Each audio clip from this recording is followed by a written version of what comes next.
حضرت علی رضی اللہ تعالیٰ عنہ نے فرمایا، محبت کرتے ہو تو ادب وفا بھی سیکھو۔ فارغ وقت کی بے قراری کو محبت نہیں کہتے۔ انسان کی فطرت ہے لا حاصل کے لیے روتا ہے اور حاصل کو رلاتا ہے۔ حضرت علی رضی اللہ تعالیٰ عنہ سے کسی نے پوچھا، اگر کوئی اپنا ہمیں بھول جائے تو کیا کیا جائے؟ شیر خدا نے فرمایا، کوئی اپنا ہو تو کبھی نہیں بھولتا، اور جو بھول جائے وہ اپنا نہیں ہوتا۔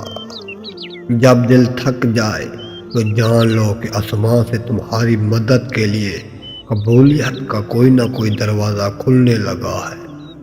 3 لوگ جب آپ کے سامنے بات کر رہے ہو تو انہیں مت روکیں، والدین، بچہ اور غم زدہ انسان۔ ان کا دل بول رہا ہوتا ہے۔ انسان وہ ایسی مخلوق ہے جس کا ذہن الفاظ میں ہوتا ہے۔ سورۃ انعام جس مریض پر بھی پڑھی گئی ہو اسے اللہ تعالی شفا عطا فرماتا ہے۔ جب کبھی کسی ضرورت مند کی آواز تمہارے کانوں تک پہنچے تو اللہ کا شکر ادا کیا کرو، کیونکہ اللہ نے اپنے بندے کی مدد کے لیے تمہیں پسند کیا ہے، ورنہ وہ اکیلا ہی کافی ہے سب کے لیے۔ جب بھی وقت ملے ماں باپ کے ساتھ بیٹھا کرو، یہ وقت گزر گیا تو پھر نہیں ملے گا۔ اگر وہ تمہیں نہ مل سکے جسے تم چاہتے ہو تو سمجھ لینا کہ کسی اور نے تمہیں اپنے لیے اللہ سے مانگا ہے۔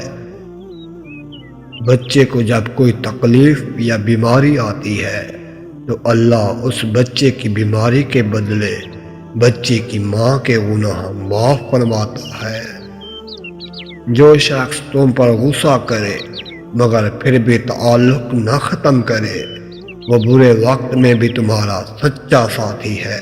مت بھاگو ان کے پیچھے جن کو تمہارے آگے اور بھی لوگ نظر آتے ہیں۔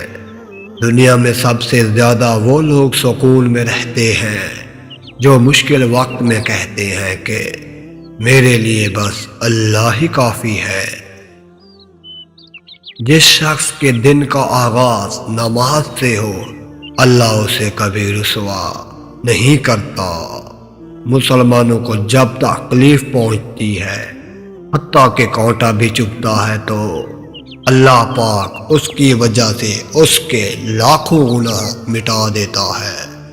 جو ذات درختوں کو درخت پر بیٹھے پرندوں کو نیند میں گرنے نہیں دیتی، وہ ذات انسان کو کیسے بے یار و مددگار چھوڑ سکتی ہے۔ پریشان مت ہوا کرو، تمہارے رب کا تم سے وعدہ ہے، بے شک مشکل کے بعد آسانی ہے۔ جو ظلم کے ذریعے عزت چاہتا ہے اللہ اسے انصاف کے ذریعے ذلیل کرتا ہے۔ ہمیشہ چھوٹی چھوٹی خوشیوں کا استقبال کیا کرو، کیونکہ ان کے ہی پیچھے محبتوں کا سیلاب ہوتا ہے۔ جب تم بغیر کسی وجہ سے خوشی محسوس کرو تو یقین کر لو کوئی نہ کوئی کہیں نہ کہیں آپ کے لیے دعا کر رہا ہے۔ کبھی مشکل میں کسی بزدل سے مشورہ مت لو، کیونکہ وہ تمہاری بچی ہوئی عزت ہمت کو بھی ختم کر دے گا۔ جب بھی آپ بولو ہمیشہ سچ بولو۔ اولاد کی موت دلوں کو جلا دیتی ہے۔ 2 آدمیوں کے درمیان صلح کرا دینا 1 سال کے نمازوں اور روزوں سے افضل ہے۔ صلح اور صفائی عیبوں کو ڈھانپنے کا ذریعہ ہے۔ انسان 3 چیزوں سے محروم رہیں گے: غصے والا صحیح فیصلے سے، جھوٹا عزت سے، جلد باز کامیابی سے۔ مومن کے لیے ہر وہ دن عید ہے جس دن وہ کوئی گناہ نہ کرے۔ ایک اچھا انسان دوسروں کو معاف کر دیتا ہے اور بھول جاتا ہے۔